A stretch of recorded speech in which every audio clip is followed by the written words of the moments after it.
Hello friends, good morning. हमने पिछली class में देखो चक्रवर्ती ब्याज पढ़ा था। 2 क्लासें हमारी चक्रवर्ती ब्याज की हो भी गई थी। आज हम चक्रवर्ती ब्याज से संबंधित सरल से 2-3 क्वेश्चन और करेंगे। उसके बाद में हम साधारण ब्याज और जो चक्रवर्ती ब्याज है यानी कंपाउंड इंटरेस्ट और सिंपल इंटरेस्ट है, इनसे दोनों से संबंधित जो एग्जामों में जो क्वेश्चन आते हैं वो हल करेंगे। आज हम चक्रवर्ती ब्याज की जो क्लास चल रही है वो कौन सी क्लास है? 3rd class. आज इसमें पहले तो हम चक्रवर्ती ब्याज से ओनली इससे संबंधित क्वेश्चन करेंगे। इसके बाद में जो साधारण ब्याज और चक्रवर्ती ब्याज से जो रिलेटिव जो क्वेश्चन आते हैं वो क्वेश्चन करेंगे। हमारे इस चैनल को ज्यादा से ज्यादा लाइक शेयर कीजिए और अपने दोस्तों को भी शेयर कीजिए और इस वीडियो को अंत तक जरूर देखने की कोशिश करें। इसमें आपको बहुत सी अच्छी अच्छी चीजें देखने को मिलेंगी। चक्रवर्ती ब्याज इससे संबंधित कई परीक्षाएं जैसे पटवार है, रीट है, राजस्थान पुलिस है, हाई कोर्ट है आदि भर्तियों में इससे संबंधित क्वेश्चन जरूर आता है। अब देखो इससे संबंधित क्वेश्चन करते हैं हम। कोई धन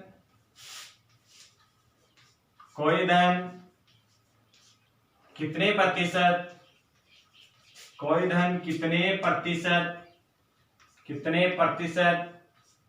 चक्रवर्ती ब्याज की दर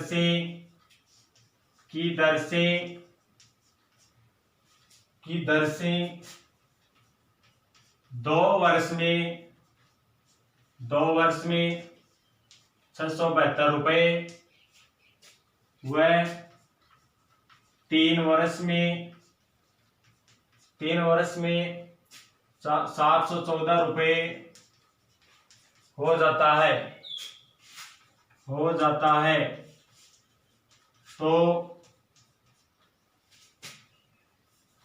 है। यदि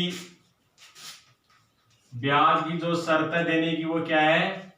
वार्षिक दे रखी है, वार्षिक है। अब देखो इसमें हमको दर दे नहीं रखा, इसमें दर पूछ रहा है कितने प्रतिशत की दर से, और जो धन है वो 2 वर्ष में कितना हो जाता है? 672 रुपए हो जाता है और 3 वर्ष में कितना हो जाता है? 714 रुपए हो जाता है। तो देखो इसमें मिश्र धन दे रखा है, तो मिश्र धन का जो फॉर्मूला क्या है? मिश्र धन का जो फॉर्मूला था A बराबर P इंटू 1 प्लस R बटे 100 की पावर T। ये सूत्र हम काम में लेंगे। देखो मान रखेंगे सबसे पहले 2 वर्ष में कितना हो रहा है? 672 रुपए। तो पहली कंडीशन 672 बराबर धन दे नहीं रखा इंटू 1 प्लस दर नहीं दे रखी बट्टे 100 की पावर समय कितना दे रखा है? 2 वर्ष। इसको समीकरण क्या दे देंगे? 1 नंबर। दूसरा देखो 714 हो जाता है कितने समय में? 3 वर्ष में। R बटे 100 की पावर कितना हो जाएगा? 3। समीकरण नंबर 2। अब क्या करेंगे? देखो इस समीकरण का क्या दे देंगे? भाग दे देंगे। यानी कि जो समीकरण 2 है इसमें किसका भाग देंगे हम? समीकरण 1 का भाग देंगे।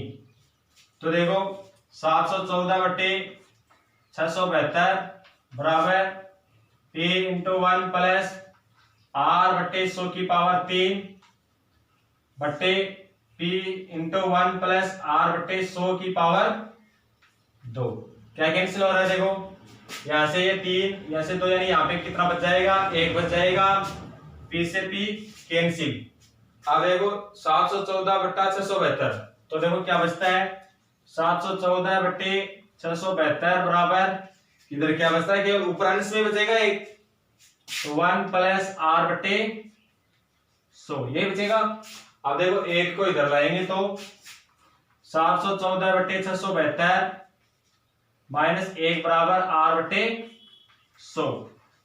आगे देखो इसको और सरल करते हैं। 672 यहाँ पे आ जाएगा, एलसीएम लेंगे तो R बटे 100 बराबर कितना आ जाएगा? देखो 714 माइनस 672 बटे 672, तो R बटे 100 बराबर कितना हो जाएगा?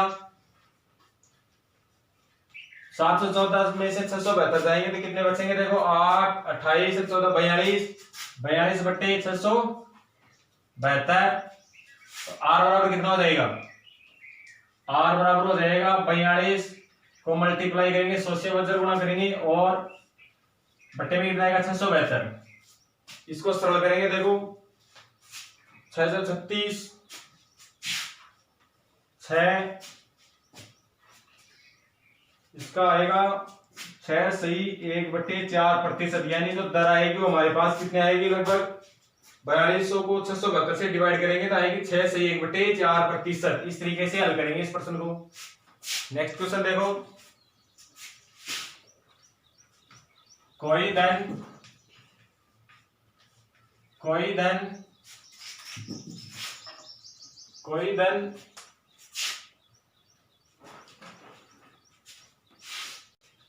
कोई धन चक्रवर्ती ब्याज की दर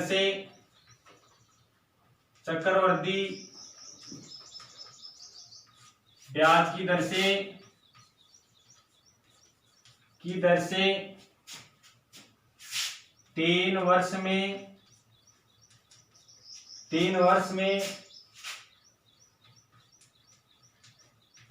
में तिगुना हो जाता है, तो इसी दर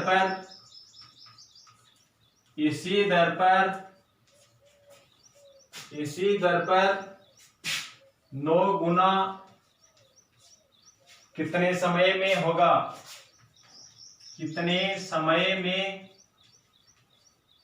समय में होगा? देखो अलग अलग कंडीशन दे रखी है हमको। पहली कंडीशन क्या है, देखो कोई धन है, धन का हमको पता नहीं है तो धन क्या मानेंगे हम, पी मान लेंगे। इसके बाद में देखो ब्याज की दर हमको देने रखी तो वो भी क्या मानेंगे हम, आर ही मानेंगे। पहली कंडीशन में समय कितना दे रखा है, 3 वर्ष, यानी धन कितना माना पी, दर कितनी मानी आर, और समय कितना दे रखा है 3 वर्ष, और क्या बोल रहा है साथ में, और ये साथ में क्या बोल रहा है, टी बराबर कितना दे रखा है 3 वर्ष, और देखो इसमें जो ए है मिश्र धन वो भी कितना दे दिया, देखो कितना हो जाता है 3 गुना, यानी पहले क्या था पी था, तो अब कितना हो जाएगा ये 3 पी हो जाएगा। तो मिश्र धन का सूत्र लगाएंगे, देखो ए बराबर पी इंटू 1 प्लस आर बटे 100 की पावर टी, इसे देखो मान रखेंगे तो ये कितना हो जाएगा 3 पी बराबर पी इंटू 1 प्लस आर बटे 100 की पावर कितना हो जाएगा 3। अब देखो पी से पी कैंसिल, तो देखो क्या आ जाएगा ये 1 प्लस आर बटे 100 की पावर 3 बराबर कितना बच जाएगा, इधर देखो 3 बच जाएगा। देखो यहाँ पर समीकरण नंबर 1 दे देंगे। अब दूसरी कंडीशन देखो क्या दे रखी है, दूसरी कंडीशन में धन वही है, दर भी वही है। अब देखो क्या हो रहा है, समय क्या बता रहा है, अभी पूछ रहा है हमको, और धन जो मिश्र धन है वो कितना बता रहा है 9 गुना, यानी कि धन है वो कितना हो गया 9 गुना हो गया। वही सूत्र लगाएंगे, देखो दोबारा मिश्र धन कितना है 9p, मूलधन कितना है p 1 प्लस आर बटे 100, और समय कितना है वो हमको ज्ञात करना है। तो देखो p से p कैंसिल, तो यहां पर देखो कितना बच गया 1 प्लस आर बटे 100 की पावर t बराबर कितना बच गया 9। समीकरण नंबर देखो 9 है ना। अब इसको सरल करना आपस में, तो देखो इस 9 को मैं क्या लिख सकता हूं, इसको मैं 3 स्क्वायर लिख सकता हूं, क्योंकि 3 स्क्वायर का मान कितना होता है 9 होता है। अब यहां इसको समीकरण नंबर क्या दे देंगे 2। अब मैं देखो इधर देखो यहाँ पे 3 का मान कितना दे रखा है 1 प्लस आर बटे 100 की पावर 3, तो ये 3 की जगह यहाँ पे क्या रख देंगे हमें 1 प्लस आर बटे 100 की पावर 3, ये मान रखेंगे यहाँ पर। तो 1 प्लस आर बटे 100 की पावर t बराबर इस 3 की जगह ये मान रख देंगे, तो क्या बच जाएगा देखो 1 प्लस आर बटे 100 की पावर 3 की पावर क्या आ जाएगी 2। अब देखो इसको सरल करते हैं, तो ये क्या हो जाएगा आपस में घात मल्टीप्लाई 1 प्लस आर बटे 100 बराबर की पावर कितना जाएगी 6। और देखो पिछले क्लास में मैंने बताया भी था कि यदि दोनों के इक्वल में यदि आधार समान है तो उनकी घातें सदैव क्या हो जाएंगी, बराबर हो जाएंगी। तो समय बराबर कितना आ जाएगा, 6 वर्ष, यानी टी बराबर कितना आ जाएगा, 6 वर्ष आ जाएगा। अब देखो हम साधारण ब्याज और चक्रवर्ती ब्याज से संबंधित क्वेश्चन करेंगे, आपस में रिलेटिव क्वेश्चन करेंगे। देखो क्वेश्चन देखते हैं। देखो नेक्स्ट क्वेश्चन है, कितने समय में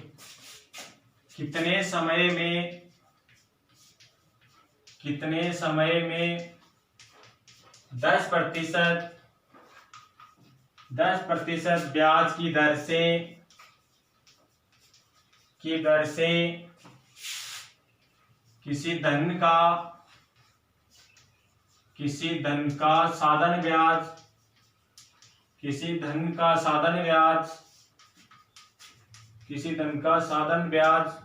मिश्र धन का 2/5 है। यदि मिश्र धन का 2/5 है तो वह धन ज्ञात करो। यह देखो ये साधन ब्याज से संबंधित है। इसमें क्या पूछ रहा है, हमको टीतों में ज्ञात करना है। वह धन नहीं पूछ रहा है, वो समय पूछ रहा है। का 2/5 है तो वो समय ज्ञात करो। तो देखो समय हमको ज्ञात करना है। जो दर है वो कितनी दे रखी है, 10% दे रखी है। और ये बोल क्या रहा है कि देखो किसी धन का साधन ब्याज मिश्र धन का 2/5 है। मिश्र धन का 2/5 है, यानी का शब्द मिश्र धन के साथ जुड़ा हुआ है। तो मिश्र धन में से कौन सा होगा, हर वाला होगा, मैंने पहले भी बताया था। तो देखो मिश्र धन यानी एक कितना हो गया 5, और जो बच गया अंश में वो क्या, साधन ब्याज, यानी ऐसा ही कितना हो गया 2 हो गया।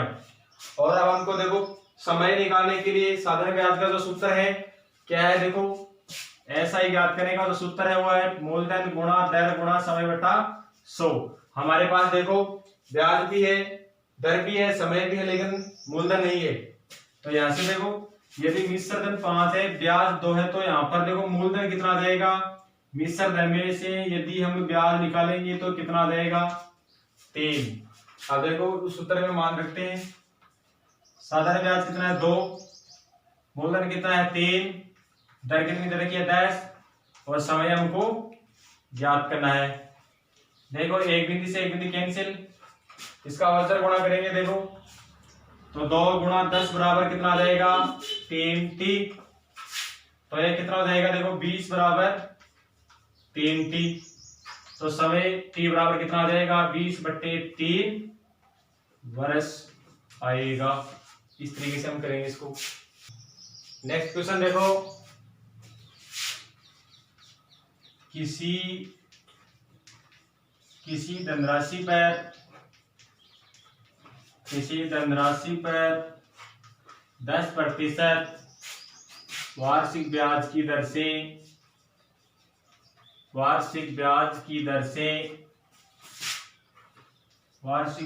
दर से 2 वर्षों में 2 वर्ष का साधारण ब्याज व चक्रवर्ती ब्याज का अंतर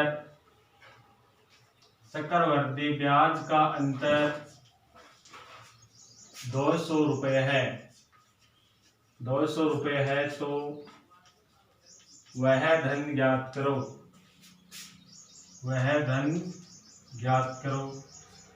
अब देखो इसमें दर दे रखी है 10% वार्षिक ब्याज की दर से, और 2 वर्ष का साधारण ब्याज और चक्रवर्ती ब्याज का अंतर कितना दे रखा है 200 रुपये दे रखा है। तो देखो सबसे पहले हम वो धन है वो कितना मानेंगे, हम 100 रुपये मानेंगे।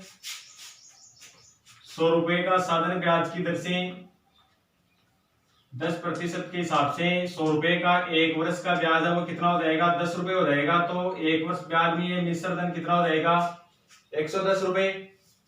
इसके बाद में देखो दोबारा साधारण ब्याज की दर से 10% ब्याज की दर से 100 रुपये का 2 वर्षों का साधारण ब्याज मिला के मिश्र धन कितना बन जाएगा 120 रुपये। इसी तरीके से हम क्या निकालेंगे, हम चक्रवर्ती ब्याज निकालेंगे। धन कितना है 100 रुपये। तो पहले वर्ष में तो साधारण ब्याज और चक्रवर्ती ब्याज दोनों क्या रहते हैं, सेम बराबर रहते हैं। तो कितना हो जाएगा मिश्र धन 110 रुपये। इसके बाद में देखो दूसरे वर्ष का 10% ब्याज की दर से कितना हो जाएगा 11 रुपए। तो यह धन कितना बन जाएगा 110 प्लस 11 कितना बन जाएगा 121। अब देखो साधारण ब्याज तो कितना बढ़ा 23 रुपए और चक्रवर्ती ब्याज कितना हो गया 21 रुपए। अब देखो प्रश्न में दे के रखा है कि दोनों का 2 वर्ष का अंतर देखो जो साधारण ब्याज है वो तो कितना दे रखा है 20 और जो चक्रवर्ती ब्याज है वो कितना दे रखा है 21। अब इनका अंतर देखो कितना है 1 रुपए का अंतर है और हमको प्रश्न में जो दे रखा है क्वेश्चन में वो कितना दे रखा है 200 रुपए। तो 1 बराबर कितना है 200 रुपए तो 100 बराबर कितना हो जाएगा 200 गुणा 100 बराबर कितना हो जाएगा देखो 20,000 रुपए। अब देखो इसके डायरेक्ट सूत्र भी होता है, वो सूत्र क्या होता है धन ज्ञात करने का, वो सूत्र होता है ब्याज का अंतर इंटू 100/r का होल स्क्वायर यानी कि घात में कितना आएगा 2। यानी ये 2 वर्षों की बात होती है उसी के लिए सूत्र काम में आता है। तो 2 वर्ष की बात कर रहा हो चक्रवर्ती ब्याज और जो साधारण ब्याज का जो अंतर है वो 2 वर्ष का यदि हमको दे रखा है तो उसमें यदि धन पूछा जाए तो ये सूत्र वहां पे काम आता है यानी ब्याज का अंतर इंटू 100/r की पावर 2। अब देखो इस सूत्र में मान रखेंगे ब्याज का अंतर हमको कितना दे रखा है 200 रुपए 100/r कितना दे रखा है 10। इसको सरल करेंगे देखो एक बिंदु से एक बिंदु कैंसिल तो यहाँ पे क्या बच गया 200 और 10 का स्क्वायर करेंगे तो कितना हो जाएगा 100 तो कितना आएगा 20,000 रुपए। ये जो फॉर्मूला है ये 2 वर्षों की जो बात होती है उसी समय ये काम आता है और ये देखो इस तरीके से हम धन ज्ञात कर सकते हैं। नेक्स्ट क्वेश्चन देखो किसी धनराशि पर निश्चित ब्याज की दर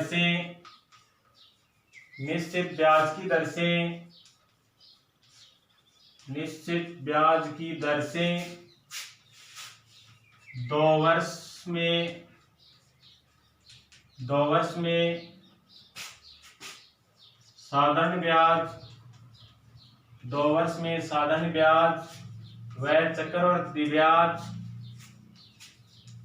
व चक्रवर्ती ब्याज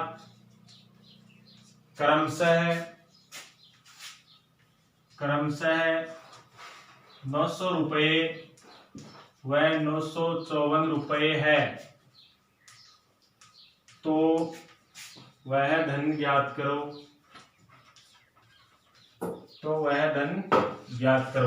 अब देखो इसमें धन का हमको पता नहीं है, ब्याज की तरह वो भी नहीं दे रखी, समय दे रखा है 2 वर्ष और साधारण ब्याज और चक्रवर्ती ब्याज है वो दोनों अलग अलग दे रखे हैं। तो इसके लिए देखो एक सीधा सा सूत्र होता है वो क्या है देखो चक्रवर्ती ब्याज बट्टा साधारण ब्याज बराबर क्या होता है देखो बराबर होता है देखो 200 प्लस r बट्टे 200।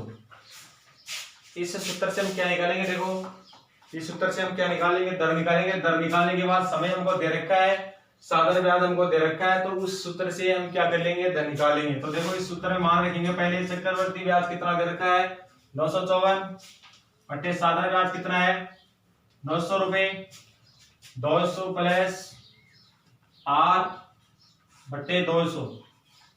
अब देखो इसको सरल करते हैं, इसको सरल करेंगे देखो 2 बिंदु से 2 बिंदु कैंसिल, यहाँ पर देखो 9 से इसको डिवाइड करेंगे तो 9 एकम 9 0 6 यानी 106 से डिवाइड होगा। अब देखो आगे वर्ग गुणा करते हैं 106 गुणा 2 बराबर में क्या आएगा 200 प्लस r, इसको मल्टीप्लाई करेंगे तो कितना हो जाएगा 212 बराबर 200 प्लस r। तो यहाँ से r कितना आएगा देखो 212 माइनस 200 बराबर कितना आएगा 12। तो आर बराबर आ जाएगी देखो 12%। अब देखो हमारे पास दर आ गई 12%, समय 2 वर्ष है, साधारण ब्याज 900 रुपये है। तो हम साधारण ब्याज का जो फॉर्मूला है उससे हम क्या निकाल सकते हैं, दर निकाल सकते हैं। साधारण ब्याज का जो फॉर्मूला होता है वो ये होता है, देखो इसमें मान रखेंगे साधारण ब्याज कितना है 900 रुपये, जो धन है वो ज्ञात करना है, दर कितनी है हमारे पास 12%, समय कितना है 2 वर्ष बटे 100। अब देखो इसको सरल करते हैं, 2 से डिवाइड करेंगे तो ये कितना आएगा 50। इसको देखो 12 से डिवाइड करेंगे तो कितना आएगा देखो 75। तो देखो p बराबर कितना आएगा 50 मल्टीप्लाई 75। अब देखो कितना आएगा, इसको गुणा करेंगे देखो 3750 रुपए। तो धन कितना आएगा हमारे पास देखो 3750 रुपए।